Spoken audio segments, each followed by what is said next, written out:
Hi, guys. Welcome to the Agility Games online class.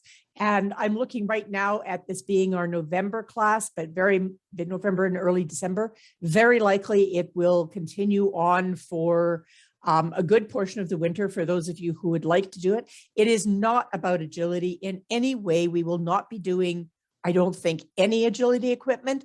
This is foundational concepts and games that I think are really important for any dog that's going to be going into any kind of sports, or even just, because you want to have a great puppy. So when I look at all of the possibilities, I mean, there's just hundreds of games out there, hundreds of concepts, or not hundreds of concepts, hundreds of things that they could be doing. I'm looking at them falling into about 6 different areas. The first big area is disengagement, and along with that, flexibility. So the concept of disengagement, I can disengage from the environment, I can disengage from people, I can disengage from one toy and engage with another. I can disengage from the tunnel and engage with the jump. I can disengage from the people hanging over the ring barrier with a hot dog and engage with my mom. So that's flexibility, the concept of flexibility and the concept of disengagement. That will be one area that we're working on. And probably every week there will be a game related to that. Another thing that dogs need to, if they're going into the ring or even going to be good participants in class, is they need to have some good ringside behaviors.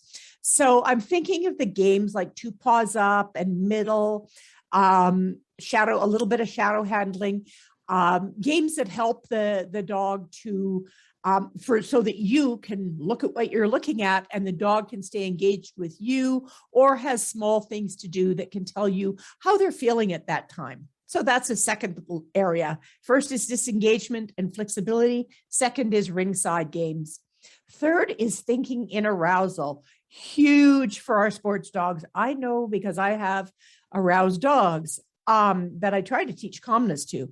Obviously, boundary games and being able to be on your boundary, whether that is a crate or a bed of some kind, is really important for all sports dogs, all well-mannered dogs in class as well. They get to be able to learn how to do that. That is not exactly thinking in arousal. We are going to touch on boundary games in this class, crate games. But when I'm thinking in arousal games, I'm thinking seriously, can I get you really high and then ask for another behavior? So if you're running, again, I'm going to give an agility example because agility is a lot of my life. When you're running down a line of jumps, can you follow my handling rather than go to that favorite tunnel that you have? When you're high, can you process my English words that I say or my body language that I'm using? So games for that, lots of thinking and arousal games. We will do some of those every week. Another area is focusing on the handler. So whether that is healing and rally, or being able to stay attentive to you in a tricks class, or whether it's actually noticing your handling on an agility course, focusing on the handler is really important, and noticing your body movement. So that's another area we're going to work on. This feels like a lot, and it is. There are so many levels. And one of my problems with this class all along is I've had a really hard time pulling out the most important pieces, and it's felt very scattered. I'm now trying to get it really organized. We'll see.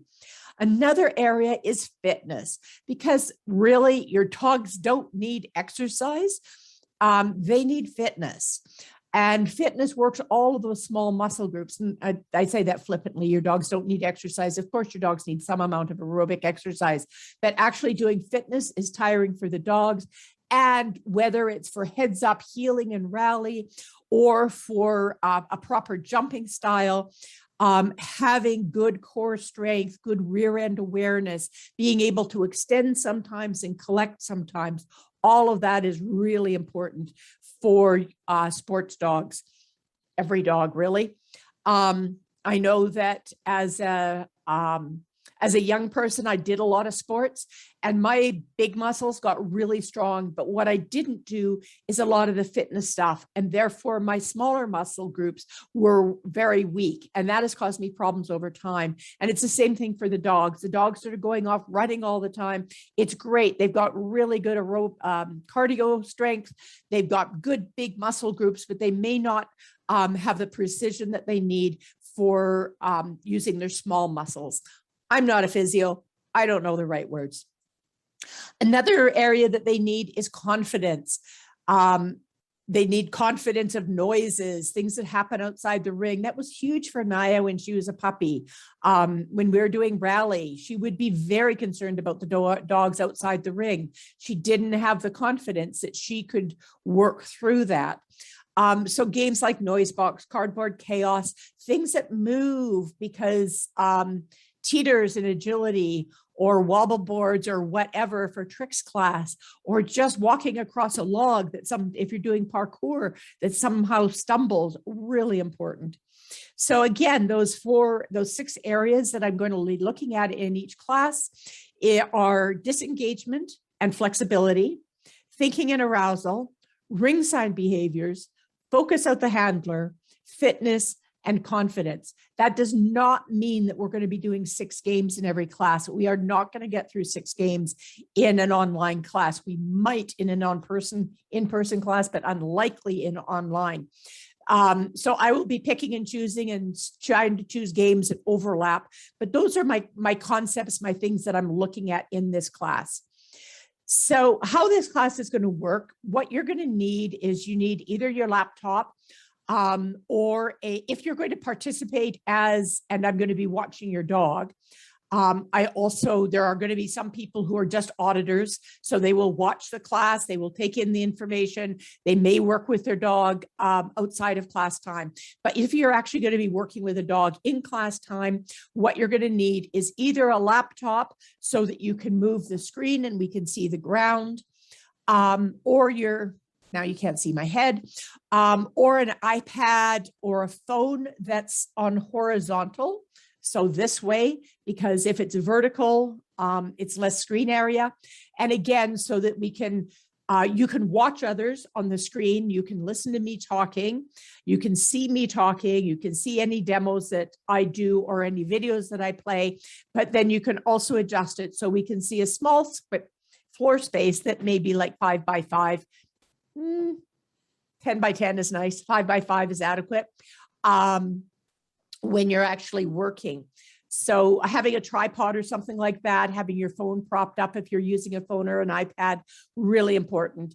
I actually have 3 tripods at this point. I have one in my house, one in my building, and one in my vehicle because I use my iPad for videoing everything. And I'm not really good at remembering to move I resent moving my tripod around, and therefore I don't video as much as I need to. But having some way of propping your phone up, if you have somebody in your house, they can actually be videoing you for you. Well, as you know, because you're in it, there is a Google Classroom. You are always welcome to post video to the stream in the Google Classroom.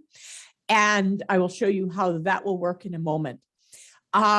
So in the class time itself, we're going to keep everyone on mute. I take a number of online classes now, and especially with Devon dogs in the UK. And what I've really learned is the importance of using chat for conversations and and having everyone on mute, because we all want to talk over each other. That doesn't work well with Zoom. With chat, we can talk over and we keep those side conversations going. But then we're not getting the background noise of Joe in the background going, hey, where's your dog? And somebody else saying, bring me some food, and all of that, especially because we're going to be recording it. All of that interferes, especially with the recording. So I am going to attempt here to go to the Google Classroom. Okay, I'm going to share my screen, and hopefully nothing else is going to come up that's of any importance that you might want to see when I do that. So I'm going to the Agility Games class. So it's Agility Games, Building Concepts Important to Sports. And obviously you are all here at this point. So at the top, you're going to see stream and classwork. I'm not sure what else comes up in the student stream. When you post video that you want everybody to see, which I would prefer that you want everybody to see it, you're going to announce something to your class. You're going to go blah, blah, blah, blah, blah, blah, blah, blah, blah.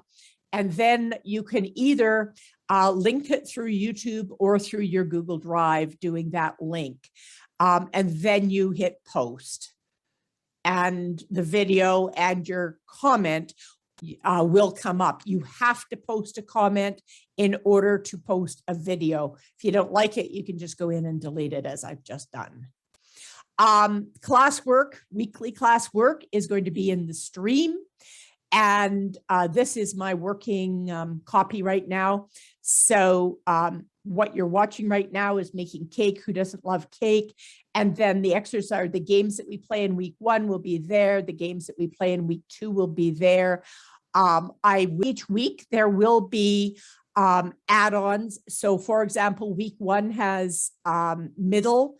And then if you have already done middle, which many of you will have, there will be some additional videos and some additional information on how to build on middle. So again, most of what you're going to want is in the classwork, and if to see videos, etc. And if you want to post anything, you are going to post it in the stream. Now I'm going to leave the Google Classroom and leave my share, and we should be coming back to me. So with the class itself, I'm going to mute you all, and we'll, through the chat when you come on, ask any questions, anything that's come up for you that week, any problems with the games. And again, ask those questions in the stream. Allow me to help you during the week. It makes our class time way better if I can also help you during the week. And then I will introduce one of the games that we're going to do. And then I will divide you into 2 or 3 groups.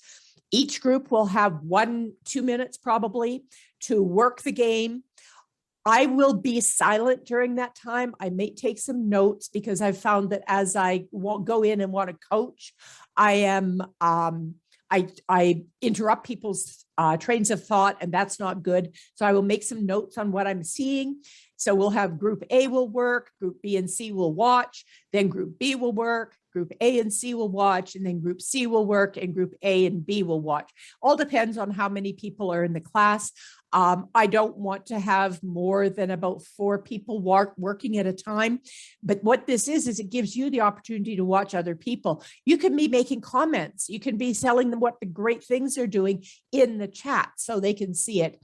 And because we're recording, I will be also repeating back what I'm reading in the chat so that you guys can get that information on the recording. We'll probably get through 4 games in a class. We'll see how the first class goes. It may only be 3 games. I don't know. It'll depend on how it goes. I think that's probably everything that I'm thinking. You will need for your dogs, if you're bringing your dog into the online class, you will need water in a water bowl for them. You will need lots of treats, obviously, or part of their daily food allowance if they're willing to work on new stuff with their daily food allowance. And you should have a boundary or a crate so that they can have downtime as well, possibly a snuffle mat or a bone or a bully stick or something in that on the boundary or in the crate, just so they're actually relaxing when they're not working. And then my hope is that you guys will work on those 4 games all week. You will post some stuff to the classroom if you can. And then the next week, we will not actually build on, but we will be doing some more games. So week 1, we're going to probably do a disengagement game and a thinking and arousal game and some others. And then week 2, we'll do a different disengagement game and a different thinking and arousal game. So again, it's all working the same concepts, all working the same focus, but different ways of approaching the same concept, the same things. So I notice that as I'm talking, my table is moving. That's not a good thing, which means my screen is moving and probably making some of you seasick. I will stop talking now, and I will see you all in our first class, which is Thursday, November 11th, I believe. See you all then. Have fun this week. Bye.